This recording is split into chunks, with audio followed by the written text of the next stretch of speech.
Hello बच्चों, मैं योगेंद्र कुमार एक बार फिर से हाजिर हूँ आपके लिए आपकी हिंदी क्लास में। तो बेटा हम पढ़ रहे थे आपका पाठ संख्या 12 और पाठ का नाम था क्या? कंचा, यानी पाठ 12 कंचा पाठ हम पढ़ रहे थे। तो देखो, जो बच्चा होता है जब वो स्कूल जा रहा होता है तो उसे एक दुकान दिखाई देती है और उसे एक कांच के जार में, यानी कांच के जो डिब्बा होता है उसमें से रंग बिरंगी गोलियाँ दिखाई देती है कंचे की, कोई हरी है, कोई नीली है, पीली। तो उसे लेने को दुकानदार पूछता है क्या तुम उसे लेना चाहते हो? तो मना कर देता है कि नहीं, मैं नहीं ले रहा, यानी गर्दन हिला देता है, नाम किया नहीं। तो फिर दुकानदार पूछता है तो तुम्हें क्या चाहिए?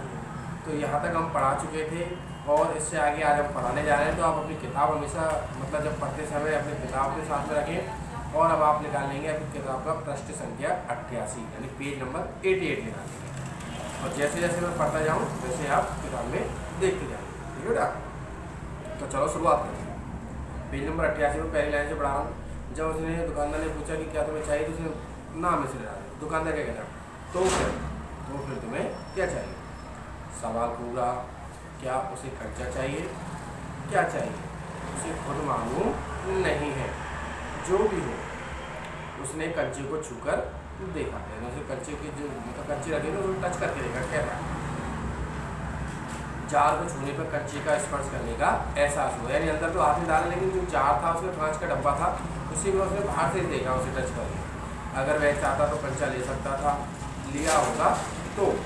स्कूल की घंटी सुनकर वह पछताता में दौड़ता। वो इन्हीं बातों को सोच रहा था, कंचा लूँ या नहीं लूँ। इतने में से क्या होती है, स्कूल की घंटी सुनाई देती है और वो स्कूल की तरफ भागने लगता है। क्यों? क्योंकि अगर बैल हो गई तो वो लेट हो जाएगा। और स्कूल का एक नियम होता है कि जो बच्चा लेट आता है उसे देरी से, यानी पीछे ही बैठना पड़ता है। तो देखो इसमें आगे ये दिया हुआ है, देर से पहुंचने वाले लड़कों को पीछे बैठना पड़ता है। उस दिन वही सबके बाद पहुंचा है, जो सबसे पहले आएगा वो सबसे आगे बैठेगा और सबसे लेट स्कूल में आएगा वो सबसे पीछे बैठेगा। तो आज सबसे पीछे वही लड़का आया। क्यों आया सबसे पीछे? क्योंकि वह दुकान पर रुक गया था वह, और कंचे देखने में उसने अपने समय बर्बाद कर दिया। सब अपनी अपनी जगह पर है। रामन अगली बेंच पर है, वह रोज समय पर आता है। और रामन नाम का लड़का रोज समय पर आता है और अपनी जगह पर फिक्स है, उसकी जगह सबसे पहले आके सबसे आगे। तीसरी बेंच के आखिर में मल्लिका के बाद अम्मू बैठी है। जॉर्ज दिखाई नहीं पड़ रहा है। एक लड़का है जॉर्ज नाम का, वो आज की क्लास में दिखाई नहीं दे रहा है। लड़कों के बीच जॉर्ज ही सबसे अच्छा कंचे का खिलाड़ी है। जॉर्ज कहता है सबसे अच्छा कंचा खेलता है भाई जॉर्ज। कितना भी बड़ा लड़का उसके साथ खेले, जॉर्ज से मात खाएगा। कोई भी बड़ा हो छोटा हो, सबको हरा देता है। हारने पर यूँ ही विदा नहीं हो सकता। हारे हुए को अपनी बंद मुट्ठी जमीन पर रखनी होगी। तब जॉर्ज कंचा चलाकर बंद मुट्ठी के जोड़ों की हड्डी तोड़ेगा। भाई तो बड़ा व्यंजनीय है। जॉर्ज क्यों नहीं आया? अरे हाँ, जॉर्ज को बुखार है ना, उसे याद आया। जॉर्ज को तो बुखार थी, उसको नहीं आया। उसे रामन ने ये सूचना दी थी। उसने मल्लिका को सब बताया था।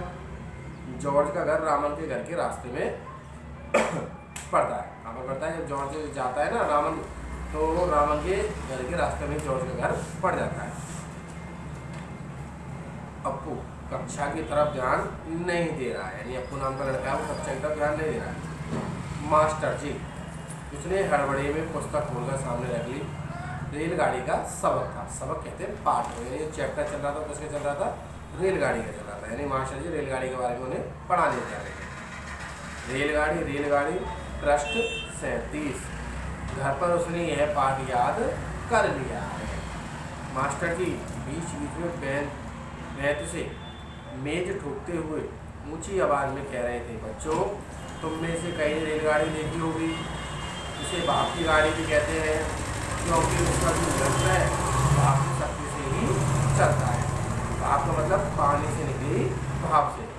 तुम लोगों के घरों के चूल्हे में। तो देखो ये बहुत पुराने समय की बात है। आजकल तो जो गाड़ियाँ हैं, रेलगाड़ी जो है वो किससे चलती है? या तो लाइट से चलती है, इलेक्ट्रिसिटी से, या फिर वो डीजल या पेट्रोल। लेकिन जब सबसे पहले यानी पुराने समय में मतलब बिजली से और डीजल से चलने वाली रेलगाड़ी नहीं थी, तो उस समय रेलगाड़ी को भाप से चलाया जाता था, जिसे हम स्टीम भी कहते हैं। उससे क्या होता था, पानी को गर्म करके और भाप बनाई जाती थी और उससे रेलगाड़ी को चलाया जाता था। तो इसी बात को वो कह रहे हैं मास्टर जी कि बेटा जो रेलगाड़ी है वो भाप से चलती है, और भाप का मतलब क्या है, जो कि पानी से निकलती है। जब पानी को उबालेंगे तो उसकी जो धुआं से उठती है ना, उसे भाप कहा जाता है। आगे देखेंगे। अप्पू ने सोचा रेलगाड़ी, उसने रेलगाड़ी देखी है, छुप छुप यही रेलगाड़ी है, वह भाप की गाड़ी का मतलब, यानी अप्पू को याद आया कि रेलगाड़ी तो उसने देखी है, और छुप छुप यानी भाप की गाड़ी का मतलब यही है। मास्टर जी की आवाज़ अब कम ऊँची थी, वे रेलगाड़ी के हर एक हिस्से के बारे में समझा रहे थे, यानी हर हिस्से के बारे में बता रहे थे। पानी रखने के लिए खास जगह है, इसे अंग्रेजी में बॉयलर कहते हैं, यानी ट्रेन में जहाँ पानी रखा जाता था ना जिससे भाप बने, उसे बॉयलर कहते हैं। यह लोहे का बड़ा पीपा है। चलो बेटा आज इतना ही, इससे आगे आपको अगले वीडियो में पढ़ाया जाएगा। आप जहाँ तक मैं पढ़ा दूँ ना वहाँ तक निशान लगा लिया मैंने, जिससे कि जब मैं अगली वीडियो में पढ़ाऊँ तो आपको ढूंढना नहीं पड़ेगा कहाँ पर ढूंढना। ठीक है बेटा, आज इतना ही, तो आप घर पर रहें और पढ़ते जरूर हैं, जो मैं पढ़ाता हूँ उसे एक बार जरूर पढ़ लें। ओके बेटा, गुड बाय।